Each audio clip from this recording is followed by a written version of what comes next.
Hey guys, and welcome back. And if you're new here, thanks so much for joining us today. So today is day, oh my god, I forgot what day it is. Is it 24? 25? Let me take a peek. Hold on. Day 25. So keeping up with the Cuban style, since yesterday I made the camarones enchilado. Today I'm gonna make a fricassee de pollo.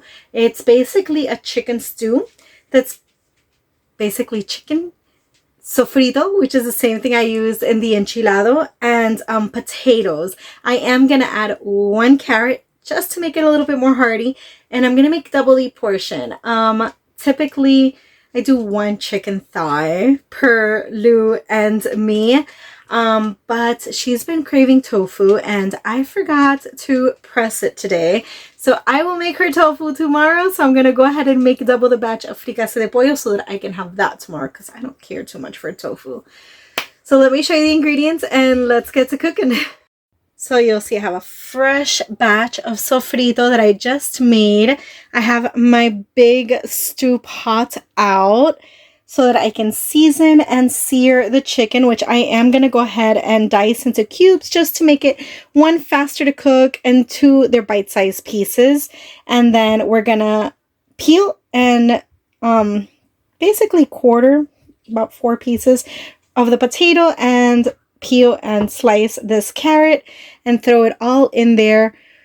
I wish I had chicken stock. I don't have chicken stock, but I will go ahead and use all of my seasonings and just a little bit of chicken bouillon to help flavor that water a little bit and make it more like a stock. All right, so first things first, before I dirty my board with the chicken, I want to go ahead and peel and chop the carrots so I don't have to end up washing the board after that. So let me throw my skin in here so that I can throw it away easier and faster.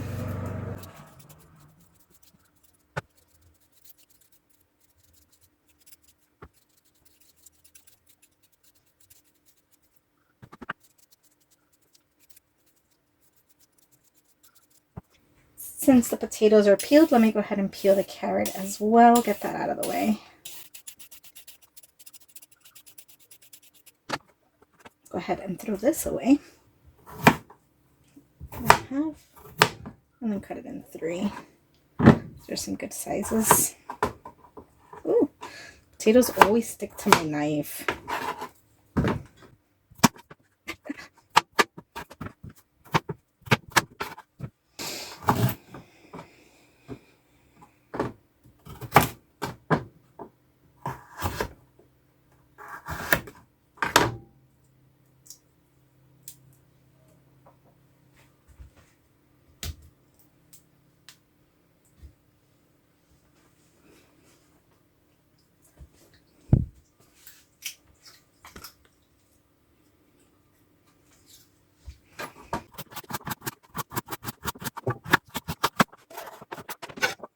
Okay, now that hands are washed, I'm going to go ahead and just cut off some of this fat so that it doesn't make the stew extra fatty and oily.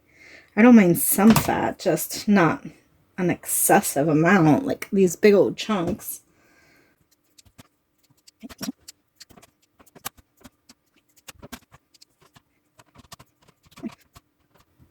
Okay, I feel good with that.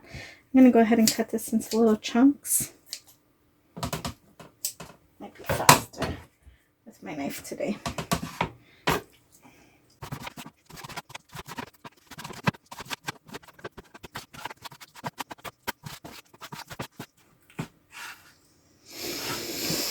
Okie dokie, we've got that taken care of. I'm gonna drop a little bit of oil in this pan. Actually, I think I already did. Did I? Let me double check. Yeah, I did. I dropped a little bit of oil in this pan. Let's go ahead and season this. So I have some black pepper.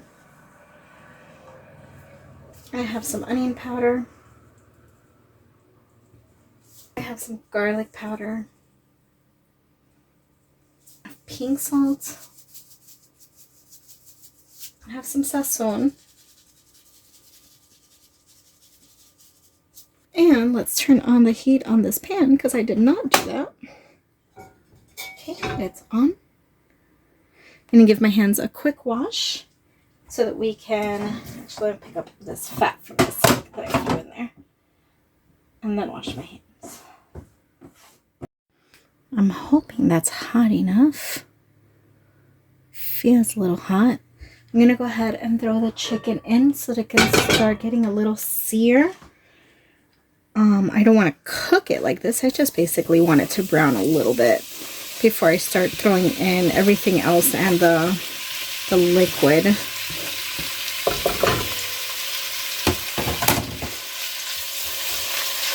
gonna spread that out.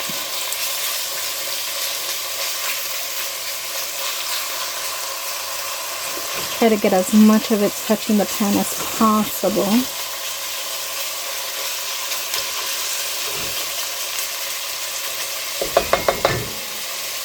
Ooh, that was a bad idea. I don't want to stick this back in there now. I'll grab for this one. There we go.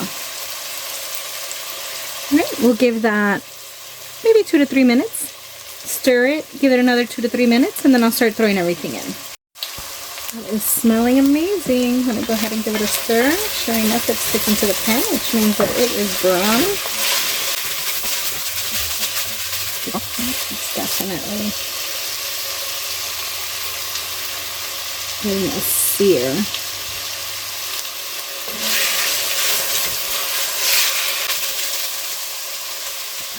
I grew up eating fricassee de pollo with the chicken on the bone. So my grandmother would buy like the leg quarters and she would split them apart. So the leg and then the thigh. Not only my grandmother, actually all of my aunts too, we always had fricassee de pollo on the bone.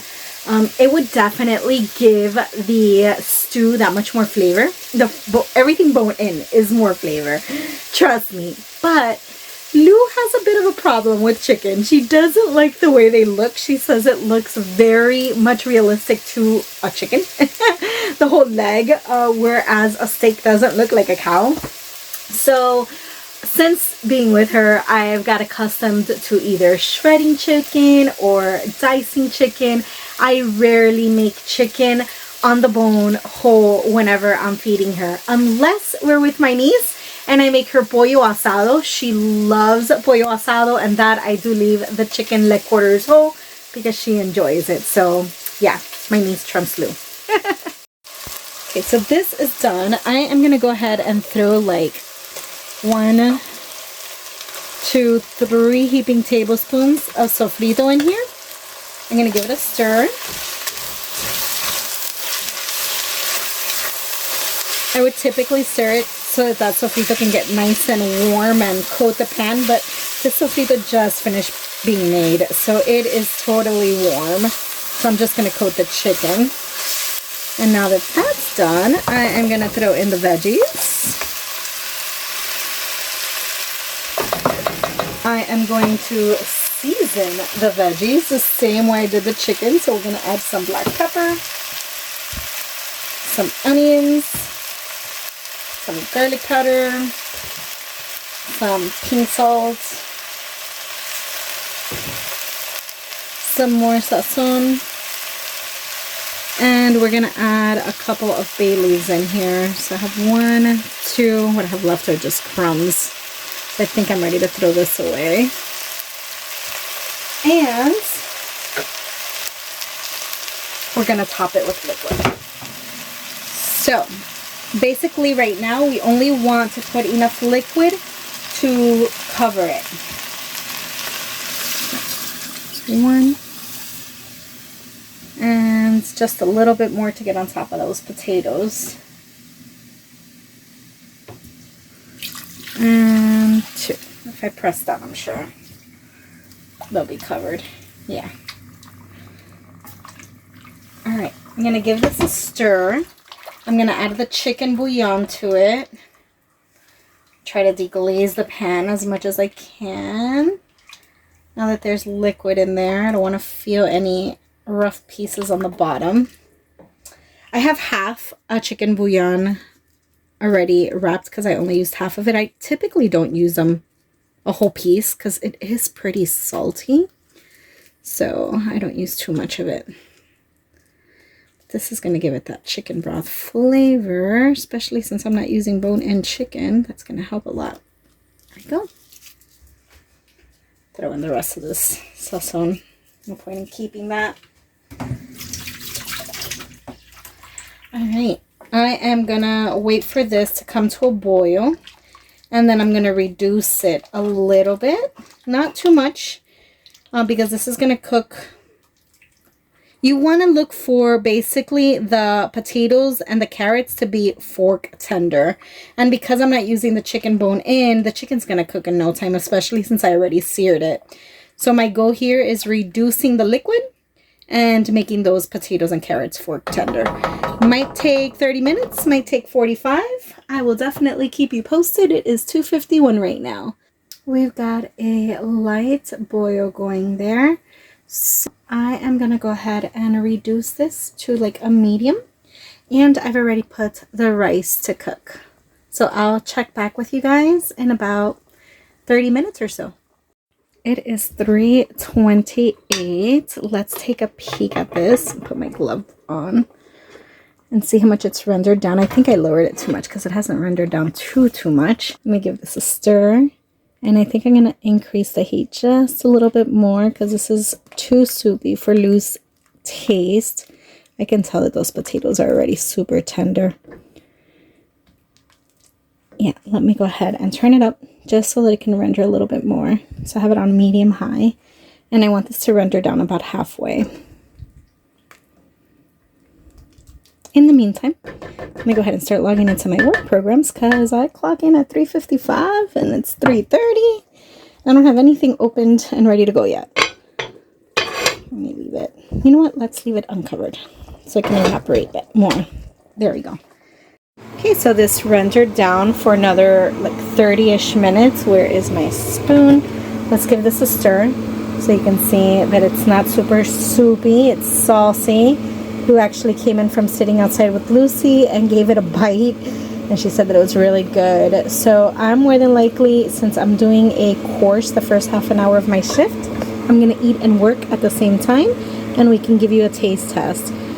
Hopefully she'll be back by then. She's feeding them now and then taking them for a walk. Okay, you guys, so I am done. There is the fluffy white rice, the fricassee de pollo, not too soupy, nice and thick.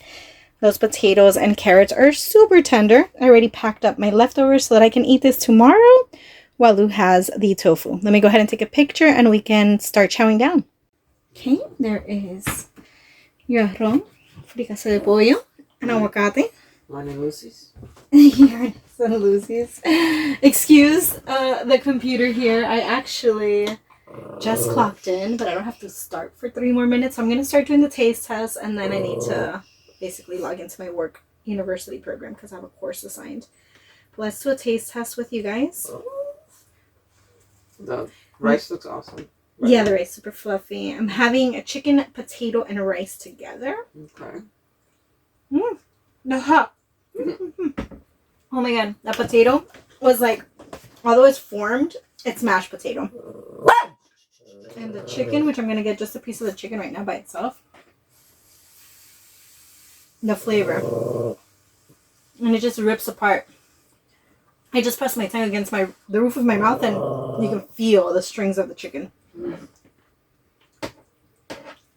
I didn't marinate it. The flavor is awesome. It's got that Cuban taste to it, like criollo type of flavor. And my grandma used to make this all the time and it wasn't my favorite. Mainly because I'm not a big chicken lover. I know that's odd.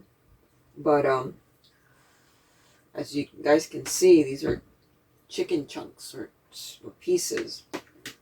As long as it's not on the bone, I'm pretty okay with it. And so that's the only way I'll eat chicken. She was sitting outside with Lucy when I was telling you guys this. So it's funny she's mentioning it to you too. I didn't season it with naranja agria or mojo as I should have. I typically like to season the chicken or let it marinate with some mojo at least 24 hours. No, at least a couple of hours, at most 24 hours. That's the way I made the homemade naranja agria when we made the fricassee de pollo at Tara's house. Mm-hmm. So I was shocked when you said it had the Creole taste because it doesn't have the marinade. It does. It has like that garlic, cumin, onion, flavor that's so typical of Cubans. Yeah. I don't expect that mojo flavor to come out so much in chicken as I do in meat. And pork? Yeah, pork. Pork and chicken is how I do it. Stop it. Lucy's very excited about it. Well, this came out super delicious. I hope you guys decide to give it a try. If you do, give me a thumbs up if you enjoyed cooking with me. Give me a thumbs up and let me know down below. Do you make chicken stews, fricassee de pollo? Some Hispanics, like Puerto Ricans, call it pollo guisado. Let me know what alterations do you do for yours, because maybe I'll decide to switch up mine next time. If you're not subscribed, please hit that subscribe button. And time for me to log in. And I look forward to seeing you in the next vlog. Bye, guys. Log into the phone system.